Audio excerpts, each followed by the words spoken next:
Good bye का मतलब होता है अलविदा। और जब हमारी जिंदगी का कोई बेहद करीबी हमसे अचानक बिना किसी प्लानिंग के गुड बाय कह दे तो उससे ज्यादा ट्रेजिक क्या ही हो सकता है। इस ट्रेजेडी को निर्देशक विकास बहल ह्यूमर, इमोशन, सेल्फ रियलाइजेशन और ट्रांसफॉर्मेशन की एक परतदार कहानी के साथ बुनते हैं। आप इसे देखते हुए कभी मुस्कुरा देते हैं तो कई बार आपकी आंखें नम हो जाती है। असल में फिल्म गुड बाय का फलसफा इन पंक्तियों से बयां होता है। जीवन अलविदा के बारे में नहीं है, बल्कि अलविदा कहने के लिए बहुत सारी अच्छी यादें बनाने के बारे में है। तो दोस्तों, आज हम एक्सप्लेन करने वाले हैं गुड बाय मूवी को, जो कि हाल ही में रिलीज हुई है। तो वीडियो को शुरू करते हैं। और अगर आपको वीडियो अच्छा लगे तो वीडियो को लाइक जरूर कीजिएगा और ऐसे ही वीडियोस पाने के लिए आप हमारे चैनल को सब्सक्राइब भी कर सकते हैं, ताकि आपको इसी तरह के लेटेस्ट और फ्रेश कंटेंट मिलते रहे। तो फिल्म की कहानी शुरू होती है तारा भल्ला की विक्ट्री पार्टी से। दरअसल आज वो अपना पहला केस जीती है, इसलिए केस जीतने के चक्कर में आज वो जीतने का जश्न मना रही है। उसके घर चंडीगढ़ से उसके पिता हरीश भल्ला उसे लगातार फोन कर रहे हैं, मगर पार्टी में मस्त तारा फोन कॉल्स को नजरअंदाज कर देती है। अब अगली सुबह तारा जब नशे की हालत में उठती है तो उसे हैंगओवर होता है। वो कुछ बोलने की स्थिति में तो नहीं होती है, लेकिन जब उसके डोर पर कोई आदमी आता है और वो तारा को उसका मोबाइल देता है, साथ में वो ये भी बताता है कि रात को उसके पापा का लगातार फोन आ रहा था। उसने बहुत देर तक ट्राई किया कि वो कॉल को ना उठाए, लेकिन आखिरकार उसे कॉल उठाना पड़ा। और कॉल उठाते से ही उसके पापा ने कहा कि तारा की मॉम की डेथ हो चुकी है। और ये बात सुनते से ही तारा के तो पैरों तले जमीन खिसक जाती है। तो इस परिवार के अन्य सदस्य में बड़ा बेटा अंगद और उसकी फिरंगी बहू डेजी भी विदेश में शिफ्ट हो चुके हैं। उन्हें भी गायत्री की डेथ के बारे में पता चल चुका था। साथ ही दूसरा गोद लिया हुआ बेटा करण भी अब एब्रॉड में शिफ्ट हो चुका है। उसे भी गायत्री की डेथ के बारे में खबर लग चुकी थी। और सबसे छोटे बेटे का नाम नकुल होता है, जो कि पर्वतारोहणी के लिए गया हुआ है। और सिर्फ नकुल को ही अपनी माँ की डेथ के बारे में नहीं मालूम है, बाकी सबको मालूम है। तो गायत्री के पति यानी कि हरीश भल्ला ने सभी को खबर कर दिया था। हालांकि ये काम हरीश का नहीं था, बल्कि ये काम गायत्री किया करती थी। उसने सोचा भी नहीं होगा कि ये सब उसे मैनेज करना होगा। जिसके बाद हरीश अपनी पत्नी गायत्री की यादों को याद करने लगता है, जब वो बहुत खुश थे और उन्होंने एक स्टूपिड नाम का एक कुत्ता भी घर लेकर आए थे। गायत्री जब घर में हुआ करती थी तो सभी बच्चे बहुत ज्यादा खुश रहते थे, क्योंकि गायत्री सब कुछ आसानी से मैनेज कर लिया करती थी और सब पर ध्यान भी देती थी। तो तारा अपने घर पहुंच चुकी थी और अपनी माँ की बॉडी को देखकर वो पूरी तरह से टूट चुकी थी। और तारा को बहुत बुरा भी लग रहा था, क्योंकि उसकी माँ को नीचे रखा था, उनके पैर को धागे से बांधा गया था और उनके नाक में रुई लगाई गई थी। अब क्योंकि तारा एक लॉयर और एक पढ़ी लिखी लड़की है, इसलिए वो इन सब में नहीं मानती है। उसे हर चीज में लॉजिक लगाने की आदत है, इसलिए वो अपने पिता के पास जाती है और उनसे कहती है कि ये सब कुछ नहीं करना होगा, क्योंकि अगर आज माँ होती तो उनको ये सब कुछ बिल्कुल भी पसंद नहीं आता। लेकिन हरीश के पास में ही पीपी अंकल बैठे हुए थे, जो कि उनके फैमिली फ्रेंड है। वो उनसे कहते हैं कि अंतिम संस्कार की यही रीति रिवाज है और हमें इन्हीं प्रक्रिया को अपनाना होगा, क्योंकि हिंदू रीति रिवाज में इसी तरह से अंतिम संस्कार किया जाता है। इसके बावजूद तारा अपने पिता से झगड़ने लगती है, जिस पर हरीश उनसे कहते हैं कि तुम्हें ये सब कुछ बोलने का बिल्कुल भी हक नहीं है, क्योंकि जब वो उसके पास कॉल कर रहा था तब वो पार्टी कर रही थी और उसे अपनी माँ की डेथ के बारे में एक बीटर को बताना पड़ा। और ये बात कहीं ना कहीं तारा को भी बहुत बुरी लगती है। अब पीपी अंकल के कहने पर गायत्री की बॉडी को ईस्ट साइड पर रखा जाता है, लेकिन यहाँ पर किसी को भी नहीं मालूम था कि ईस्ट किस साइड है, इसलिए वो बॉडी को चारों तरफ घुमाकर उसी साइड पर रख देते हैं जहाँ पर पहले रखी हुई थी। साथ में पीपी अंकल उन्हें कुछ रूल्स भी बता देते हैं कि 13 दिन तक उनकी आत्मा यहीं पर मंडराती रहेगी और उनकी मन की शांति के लिए हम वो सब कुछ करेंगे जिससे कि गायत्री की मन को शांति मिले। साथ में वो कहते हैं कि इन 13 दिनों में उनकी आत्मा यहीं पर रहने वाली है। अब हरीश अपने बेटे अंगद के पास कॉल करते हैं, जो कि अब्रॉड में रहता है। तो यहाँ पर अंगद हरीश को बताता है कि उसकी फ्लाइट जो है वो थोड़ा डीले हो चुकी है, इसलिए वो शायद कुछ देरी से पहुंचे। दूसरी तरफ करण और डेजी अब घर पहुंच चुके थे। साथ में हमें तारा के नाना जी को भी बताया जाता है, जो कि हॉस्पिटल में बीमार है। उन्हें अभी तक गायत्री के बारे में नहीं मालूम है और यहाँ पर सभी लोग यही कहते हैं कि उन्हें इस बारे में मालूम नहीं चलना चाहिए, क्योंकि अगर वो जान लेंगे तो शायद उनकी तबीयत और बिगड़ जाए। लेकिन यहाँ पर उनके नाना जी को किसी तरह से गायत्री की डेथ के बारे में पता चल जाता है। आगे हम देखते हैं कि तारा अपनी कुछ पुरानी यादों को याद कर रही थी, जिसमें कि वो अपने पिता को बताती है कि उसे पढ़ाई करने के लिए मुंबई जाना होगा। और अच्छी बात यह है कि उसे एक फ्लैट भी मिल चुका है, जिसमें कि वो और उसका एक लड़का दोस्त रहने वाला है। लेकिन ये बात जब हरीश को पता चलती है तो वो तुरंत ही मना कर देते हैं और उससे कहते हैं कि होटल में जाके रहो, उस फ्लैट में रहने की कोई भी जरूरत नहीं है। और इसी बात के चलते हरीश और तारा के बीच में झगड़ा भी हो जाता है, लेकिन यहाँ पर गायत्री तारा का साथ देती है और सब कुछ संभाल लेती है। आगे हम देखते हैं कि पड़ोसी के सभी लोग अंतिम संस्कार के लिए हरीश के घर पर पहुंच चुके थे, लेकिन उन पड़ोसियों को जरा भी दुख नहीं है। अब सभी लोग गायत्री का अंतिम संस्कार करने के लिए निकलते हैं और अंगद भी अब घर पहुंच चुका था और वो कुछ बोलने की हालत में भी नहीं था, क्योंकि वो अपनी माँ को आखिरी बार देख रहा था और अपने कुछ पुराने पलों को याद कर रहा था जब अनाथ आश्रम में अंगद को गायत्री ने गोद लिया था और वो उन्हें पहली बार में ही पसंद आ गया था। इसलिए गायत्री ने अंगद को तुरंत ही अपने घर लेकर आ गई थी। तो अब अंतिम संस्कार कराया जाता है और अंगद और करण गायत्री को मुख अग्नि देते हैं। इन सब में सबसे ज्यादा अगर किसी इंसान को दुख हुआ है तो वो हरीश थे, क्योंकि वही इंसान थे जो कि हमेशा गायत्री के साथ रहा करते थे, क्योंकि सारे बच्चे तो विदेश में रहा करते हैं और वो अपनी लाइफ में हमेशा बिजी ही रहते हैं। इसके बाद जब सारे बच्चे घर पहुंच जाते हैं और हरीश जब करण और डेजी के कमरे के पास जाता है और जब वो करण को बाहर बुलाते हैं तो हरीश को पता चलता है कि करण और डेजी तो इंटीमेट हो रहे थे। ये सारी चीजें देखकर हरीश करण पर बहुत चिल्लाते हैं। वो कहते हैं कि तुम्हें अभी ये सब चीजें नहीं करनी चाहिए और खूब चिल्लाने लगते हैं। लेकिन यहाँ पर करण हरीश से कहता है कि उसने अपनी मम्मा से वादा किया था कि इस बार वो उन्हें जरूर दादी बनाएगा, इसलिए उसे ये सब चीजें करनी पड़ रही है। लेकिन थोड़ी ही देर में यहाँ पर तारा भी आ जाती है और वो अपने पिता से झगड़ने लगती और कहती कि माँ को ये सारी चीजें पसंद नहीं आती, कि किस तरह से नाक में रुई ठूसना, पैरों को बांधना। क्या आपने कभी सोचा कि माँ को अंतिम संस्कार में उन्होंने किस तरह से सोचा होगा कि उन्हें किस तरह से विदाई करनी है। लेकिन यहाँ पर हरीश उनसे कहते हैं कि ये कोई बर्थडे नहीं है, हिंदू रीति रिवाज में इसी तरह से अंतिम संस्कार किया जाता है, इसलिए हम उसी प्रक्रिया को अपनाएंगे। अब कुछ दिनों के बाद सभी लोग हरिद्वार जाते हैं, क्योंकि उन्हें गायत्री की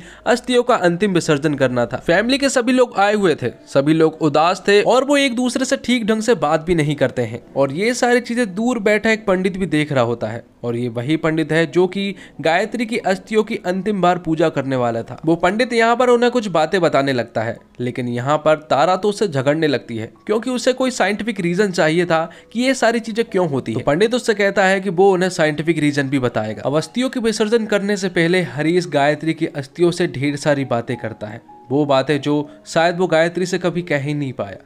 इसलिए हरीश गायत्री से वो सारी बातें कह देता है जो कि वो गायत्री से कहना चाहता था। और यहाँ पर हरीश काफी ज्यादा उदास भी था और इस तरह से उनके बच्चे भी काफी उदास थे। जिसके बाद पंडित जी सभी को बताते हैं कि आखिर अस्थियों का विसर्जन गंगा में ही क्यों किया जाता है। तब वो हस्तिनापुर के राजा की एक कहानी सुनाते हैं और कहते हैं कि गंगा नदी के बाजू में एक स्त्री खड़ी थी और उन्हें वो पहली नजर में ही पसंद आ गई थी, इसलिए वो तुरंत ही उसके पास गए और उनसे शादी का प्रस्ताव रखा। स्त्री भी मान गई थी, लेकिन बदले में उन्होंने एक वचन लिया। उनसे वचन उन्होंने ये लिया कि वो शादी के लिए मान जा रही है, लेकिन वो उनसे जिंदगी भर कभी भी कोई प्रश्न नहीं पूछेंगे। तो राजा भी उनकी बात मान लेते हैं। तो कुछ दिनों बाद उनका एक बच्चा हुआ और हस्तिनापुर की रानी उस बच्चे को उठाकर नदी के साइड में ले गई और उस बच्चे को नदी में डालकर बहा दिया। अब राजा उनसे कुछ पूछ नहीं सकता था, क्योंकि अगर वो प्रश्न पूछेगा तो वचन टूट जाएगा, क्योंकि राजा ने पहले ही उनसे वचन ले रखा है कि वो कोई भी प्रश्न नहीं पूछेंगे। इस तरह से उनके कई सारे और भी बच्चे हुए और उन्होंने धीरे धीरे करके सारे बच्चों को नदी में डाल दिया। इस तरह से जब उनका 8वां बच्चा हुआ और जब रानी फिर से उस बच्चे को नदी के पास ले जाने लगी, तो ना चाहते हुए भी राजा ने इस बार रानी से पूछ ही लिया कि आखिर वो बच्चों को नदी में क्यों डाल रही है। हालांकि राजा का वचन टूटा, लेकिन इसके बावजूद उन्हें जानना था कि आखिर रानी ऐसा क्यों कर रही है। तो रानी उन्हें बताती है कि वो ब्रह्मा की बेटी है और ऋषि वशिष्ठ ने और उनके सभी बच्चों को धरती लोक पर पैदा होने का श्राप दिया है। तो अगर वो बच्चों को गंगा नदी में बहा देती है तो उसे मनुष्य लोक से सदा के लिए मुक्ति मिल जाएगी। इसलिए गंगा मैया में इसलिए अस्थियों का विसर्जन किया जाता है ताकि पापों से सभी को मुक्ति मिल सके। साथ में वो तारा को समझाते हैं कि इंसान के जाने के बाद सिर्फ उनकी यादें रह जाती है। तुम्हारे साइंटिफिक रीजन को तुम याद करके उनकी समस्या को हल नहीं कर सकती, लेकिन इन पलों को याद करके तुम अपनी माँ को जरूर याद करोगी। तो अब आत्मा की शुद्धि के लिए घर के बड़े बेटों को बाल अर्पण किए जाने थे, लेकिन यहाँ पर करण बिल्कुल भी तैयार नहीं था, क्योंकि उसकी मीटिंग्स रहती है और वो विदेश में रहता है और इन सब बातों को विदेश में कोई भी नहीं मानता है। इसलिए वो पंडित जी से कहता है कि वो बाल नहीं दे सकता। तब पंडित जी कोई अरेंजमेंट करके दूसरा रास्ता निकाल लेते हैं। यहाँ पर हरीश की फैमिली के साथ सभी चीजें अच्छी हो रही थी, काफी सारे ज्ञान की बातें भी मिल रही थी और सभी लोग काफी क्लोज भी आ रहे थे। वो लोग भी जो कि ठीक ढंग से बात भी नहीं किया करते थे, अब वो एक दूसरे से काफी अच्छे से बात करते हैं और अपनी बातों को समझते भी हैं। जिसके बाद सभी लोग घर आ जाते हैं और तारा के नाना जी की भी अब हॉस्पिटल से छुट्टी हो चुकी थी और वो भी घर आ चुके थे। कुछ दिन बाद सब कुछ नॉर्मल होने लगता है, सभी लोग पहले की तरह खुश रहने लगते हैं। साथ में जब तारा और हरीश साथ में बैठे हुए थे तो यहाँ पर हरीश तारा को कुछ बातें बताते हैं। वो उससे कहते हैं कि उसकी शादी गायत्री से कभी होने ही नहीं वाली थी। दरअसल वो तो गायत्री की छोटी बहन पे मरता था, मतलब कि तारा की मौसी पर, क्योंकि गायत्री तो शहर की हीरोइन हुआ करती थी, वो उससे शादी भला क्यों करेगी। लेकिन यहाँ पर गायत्री की बहन ने हरीश के इस शादी के प्रस्ताव को गायत्री को दे दिया और गायत्री भी मान गई। कुछ दिनों बाद हरीश का बर्थडे था और सभी लोग उनके बर्थडे को सेलिब्रेट कर रहे थे।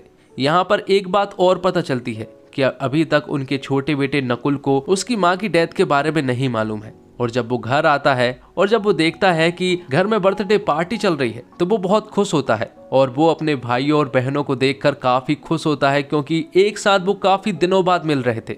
लेकिन उसे ये नहीं मालूम है कि अब उसकी मां नहीं रही। और जब आखिर में उसे ये बात पता चलती है कि उसकी मां नहीं रही तो वो बहुत रोता है, क्योंकि अंतिम वक्त पर वो उनके साथ नहीं था। अब फिल्म के आखिर में गायत्री के कुछ हैप्पी मोमेंट्स को दिखाया जाता है जब वो खुश रहा करती थी और अपने परिवार का पूरी तरह से ख्याल भी रखा करती। लेकिन अब ये जिम्मेदारी हरीश को मिल चुकी थी और वो भी पूरी तरह से उस जिम्मेदारी को निभा रहा था, लेकिन गायत्री की कमी को वो पूरी नहीं कर सकता। तो दोस्तों, जब परिवार में किसी बुजुर्ग का निधन हो जाता है, परिवार में शोक का माहौल होता है।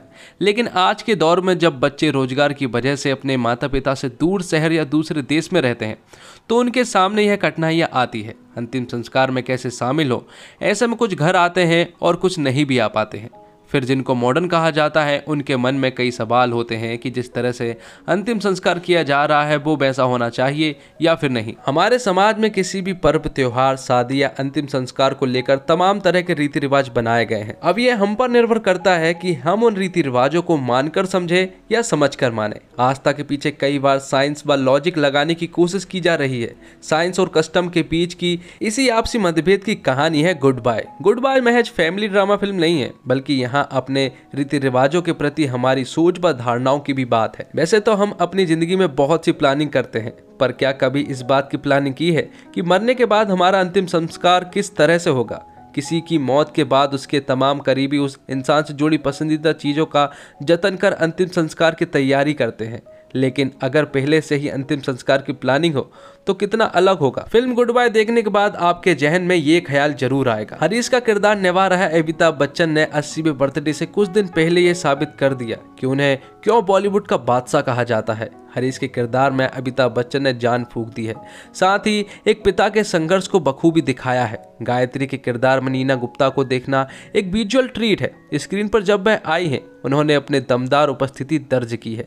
वहीं तारा के किरदार के साथ रश्मिका मंदाना ने न्याय किया है। भल्ला फिल्म के सभी सदस्यों में आप तारा के किरदार से सबसे ज्यादा जुड़ाव महसूस करेंगे, जो सवाल पूछती है और हर चीज के पीछे की वजह ढूंढने की कोशिश करती है। हालांकि बॉलीवुड में डेब्यू के बाद रश्मिका को अपनी भाषा में काम करने की जरूरत है। गुड बाय को विकास बहल ने डायरेक्ट किया है। एक फैमिली इंटरटेनर में जो होना चाहिए गुड बाय में वो है। विकास बहल फिल्म के डायरेक्टर के अलावा इसके राइटर भी है। माता पिता और बच्चे के संबंध को दिखाना हो या फिर परिवार में चल रही बहस हो, हर इमोशन को विकास ने बेहतरीन ढंग से पर्दे पर उतारा है। फिल्म के डायलॉग्स काफी अच्छे हैं जो दर्शकों को बांधने में बेहद अहम है। तो गुड बाय हंसाती है, रुलाती है और एक परिवार में रिश्तों के गहराइयों को बेहद बेहतरीन ढंग से समझाती है। फिल्म में ऐसे कई पल हैं जो ये आपकी सोचने पर मजबूर कर देगी कि जिंदगी बेहद छोटी है। फिल्म देखने के बाद आप अपने घर जाकर अपने माता पिता को गले लगा लेंगे। फिल्म में कई पल हैं जो आपको हंसाएंगे और आंखें भी नम हो जाएंगी। तो दोस्तों, उम्मीद करता हूँ आपको वीडियो पसंद आई होगी। वीडियो पसंद आई हो तो वीडियो को लाइक जरूर कीजिएगा और इसी तरह के वीडियोस पाने के लिए आप हमारे चैनल को सब्सक्राइब भी कर सकते हैं, ताकि आपको इसी तरह के लेटेस्ट और फ्रेश कंटेंट मिलते रहे। मिलते हैं एक और धमाकेदार वीडियो के साथ, तब तक के लिए आप हमारे चैनल के साथ बने रहिए। धन्यवाद। जय हिंद, जय भारत।